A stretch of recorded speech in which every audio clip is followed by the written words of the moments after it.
হরে কৃষ্ণ বন্ধুরা, তোমরা সবাই কেমন রয়েছো? আজকে সবাই ভীষণ ভালো রয়েছে। তো বন্ধুরা, আজ সকালবেলা থেকে ব্লগটা স্টার্ট করলাম। ব্লগটা যদি ভালো লেগে থাকে অবশ্যই like, comment, share, subscribe and follow করতে ভুলবেন না। তো এই যে সকালবেলা রান্নাবান্না, তো কচু ছিল 3-4টা মতো কচু, আর আলু ছিল 2টা মতো আলু। তারপর সুন্দর করে কেটে তারপর এদিকে ঝিঙা আর বেগুন এগুলাই দিয়ে সবগুলো মিক্স করে একটা সবজি করব। তো সবজিও ছিল না, এগুলাই ছিল, সবগুলো মিক্স করে একবারে বানাই ভাবলাম।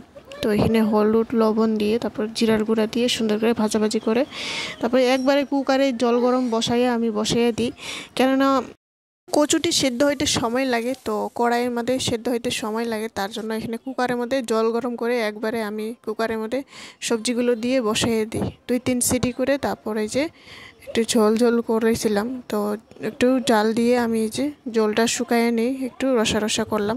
তারপরে এই যে কুকারের সবজিগুলো হয়ে যায়, তারপরে এদিকে আমি যে গরম গরম ভাত দিয়ে লেবু দিয়ে তারপরে সকালের খাওয়া আর একটু ডাঁটা ছিল, চচ্চড়ি ডাঁটা, তারপরে এই যে হয়ে যায়, দিয়ে দিই খাওয়াটি।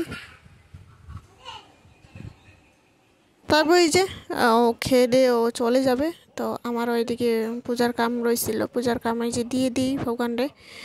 প্রসাদ দেওয়া বাকি ছিল, আর ওই যে চিরা আর একটা আম কেটে দিয়েছি দুধ দিয়ে সকালবেলা খাওয়া।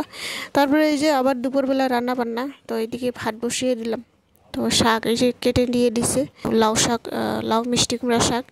তো এই যে সুন্দর করে ছোটো ছোটো করে কেটে এই যে শুয়ে আমি এই যে একটু পাঁচফোড়ন দিয়ে 3-4টা কাঁচা লঙ্কা দিয়ে আমি সুন্দর করে বসিয়ে দিই, ঢাকনা দিয়ে রেখে দিলাম। ততক্ষণ আমি এই যে অনুরাধারে একটু স্নান করে দিয়েছিলাম, তো ওরে একটু দুধ দিয়ে আর চিরা দিয়ে একটু প্রসাদ দিয়ে খাওয়াই দিই। ততক্ষণ এই যে আমার রান্নাবান্না হয়ে যাক, তারপর এই যে শাকটিও হয়ে যায়, এদিকে ভাতটিও বসাই দিলাম, ভাতটিও হয়ে গেছে। তো 2-3 দিন পরেই রথযাত্রা ভগবানকে এখন মন্দিরের থেকে বের হয়ে রথে উঠতে হবে, তো খুব সুন্দর দেখা যাবে। আর ভগবানের এমনও কৃপা জগন্নাথের, বছরে একবার রথে উঠে সবাইকে দর্শন দেওয়া। জগন্নাথের এমনও কৃপা, আর 2 হাত তুলে ডাকে নিজের ভক্তকে লাগায়।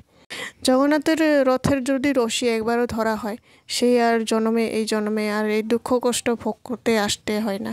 তো একবার দর্শন করা মাত্র সকল পাপ দূর ক্ষয় হয়ে যায়, আর ভগবানের জগন্নাথের রথ টানা মাত্র ভগবান এই জন্মে আর আসা হয় না এই যে এই দুঃখ জগাতে, এতটাই কৃপালু।